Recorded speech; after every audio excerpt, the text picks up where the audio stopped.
friends. I'm Tanuj Sudhar, founder of Psychophilics. So here I present you someone very knowledgeable about Buddhist teaching, Mr. Guruji.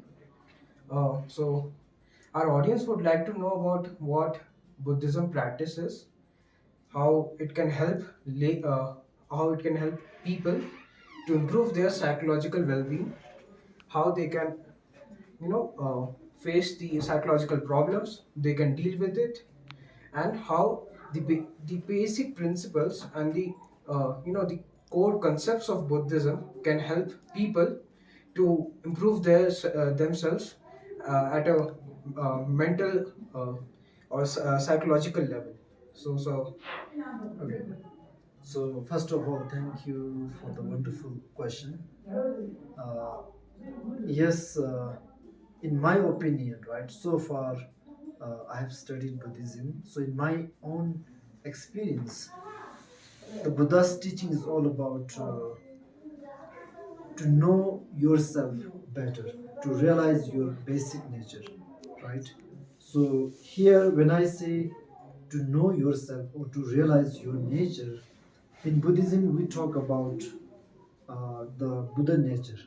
In Buddhism, we believe that all, not only human beings, but also entire beings, all, even a small insect, basically we all have a kind of same nature, which is non-dual, which is kind of non-discriminated, which is equal in a sense of we in a Buddhism we also believe that right now we are suffering because we have been taught, we have been cultivated the sense of ego, I and you, the dual view, right? So because of that, and then we have been cultivating that, and we have been really separating each other, and that really pushes up from our basic nature, that we are really not really recognizing it, not really being aware of it. So I think Buddhism really can help in a psychological field. Definitely, all the people who are going through a lot of mental and psychological, also emotional challenges, especially nowadays, because Buddha's in Buddhist teaching, it's we don't really talk about the mighty creator God. In one of the most popular Buddha's teaching is, you Buddha said that you are your own master, right? No one can really lead you, no one can guide you, unless or until you don't really realize yourself, right? So that, even in my personal experience, it really helped me to really be a strong man, or be a strong person who can really challenge whatever problems and difficulties I face in my life, right? So in that way, I think even the four noble truth, Buddha said that the first noble truth is the truth of suffering. Buddha said that you know our life is full of suffering, right? So you have to accept it. First of all, we cannot really escape from this suffering. So life is full of suffering. People, especially our children are being brainwashed, saying that you are good, you are so special, you so unique in our family, right? So when the children came out from the family home, and then no one really treat them as they did in their own family. So then they started to feel hate themselves. They started to feel really, realizing that I'm not so special. So Buddha's teaching really teaches that from the beginning there is suffering in life, right? So in order to deal with suffering, first you have to accept it. The acceptance is, the I think, the best way to deal with, to caught or to handle the suffering. And then the second truth is, there's a cause of suffering, right? The suffering is not really given by God, some mighty creator. It has some logical cause and condition. So, and then the pinpoint, of course, there are so many causes and conditions, but the Buddha said the root of the suffering is the ego, the sense of ego, the sense of I and you. We are separating each other. And that really, we in our life, whole life, we try to develop, we try to cultivate the sense of ego rather than really dismantling the sense of ego. And then that the more you cultivate the sense of ego, the more you suffer.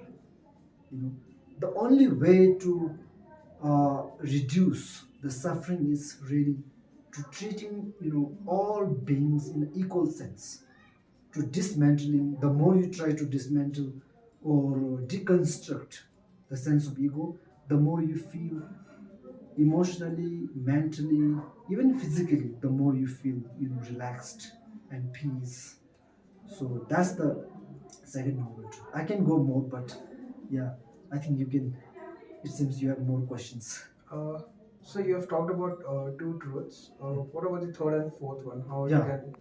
the third is there is a cessation, the truth of cessation. See, cessation here meaning yes, we can go, we can, stop the suffering, right? There is a cessation. The cessation, the truth of the cessation.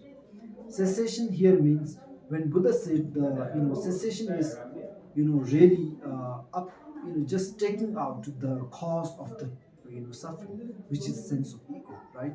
So whole Buddha's teaching, you know, Walls around ego. yeah, How to? evolves around ego, right? Yes, sir. So if you really take out the ego, then you really realize yourself.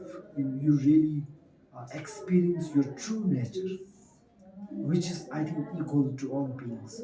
Even not only beings, even non-being, non-living things has that quality, that reality.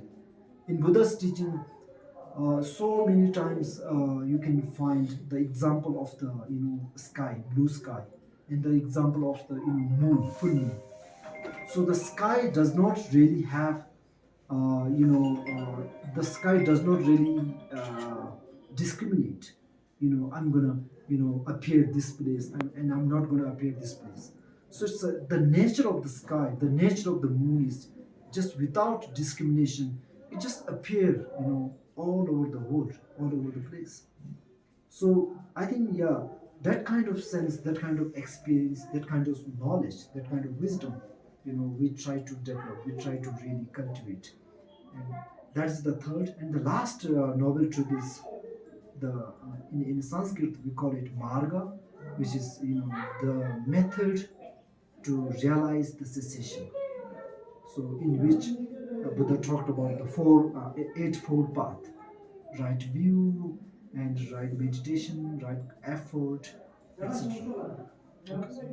So basically, we can deal with psychological or emotional suffering by accepting that there is a problem and then dismantling the ego. Dismantling the ego. So these two are the main core concepts we can take out from Buddhism, Yeah. which can help our psychological well-being. Yeah, definitely. I think even I personally have studied Buddhist psychology, so in which we really tell people that first of all we have to accept. Again, there are four wonderful teachings Buddha said, which four are the four transforming insights, we call it, which are Buddha said life is precious, right? And then Buddha said, but, right, life is precious, but it has some problems, and it has ups and downs. It does not really go, always perfectly, right? So Buddha always says, just of course we can try to be perfect. Whatever we even let's say we are organizing a program. So you can try to make it perfect, but definitely there will be some problems. It's impossible to perfect, to become a perfect. So the imperfectness, it's okay to not to be perfect. So I think that's we have to accept it. Yes, sir. So the third point we can learn from Buddhism is that we don't need to be perfect. Life has its life has its ups and downs. We have to accept it. We have to acknowledge that if there is a problem, and then we have to dismantle the ego. which lead us, Which which always really, which always push, which always, desire, which always, the ego always, the ego, the one of the main, another main teaching of Buddha is dissatisfaction, right? You cannot really be satisfied whatever you will have in this life. If the external things does not have any capability to really satisfy you, the only thing, because it's a nature of the ego is, I think, dissatisfaction, right? So no matter how much you try to give it, give to the ego, no matter, how many, things you try to give the ego, it's not going to be satisfied. The only thing, you can learn is, life is, the ego is, dissatisfaction of life, right? So I think, yeah, that's one of the biggest, another biggest teaching of Buddhism. so the point is that we can find satisfaction within ourselves, not in the external world. Yeah, realizing your true nature. True nature. Right. Yeah. So realization of oneself is important, as important as dismantling ego. Ego. Yeah. So is there anything else you would like to add or say?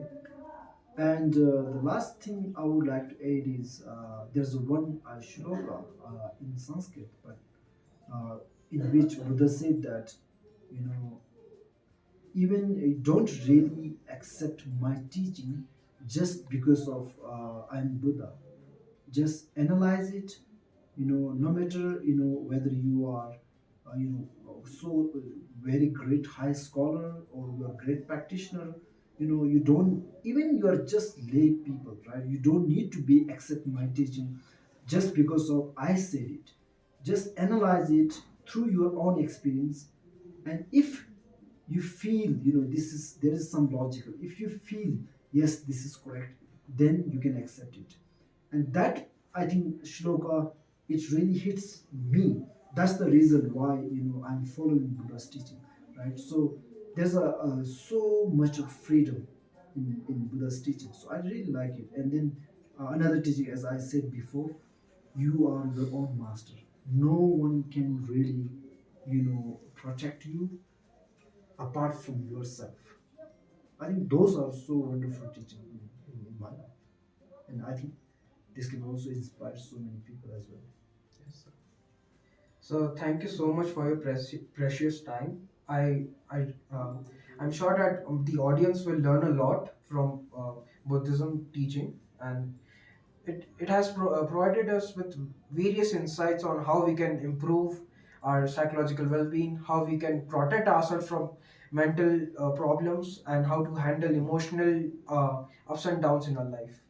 So, sir, once again, thank you so much for your time. Thank you so much. Thank you.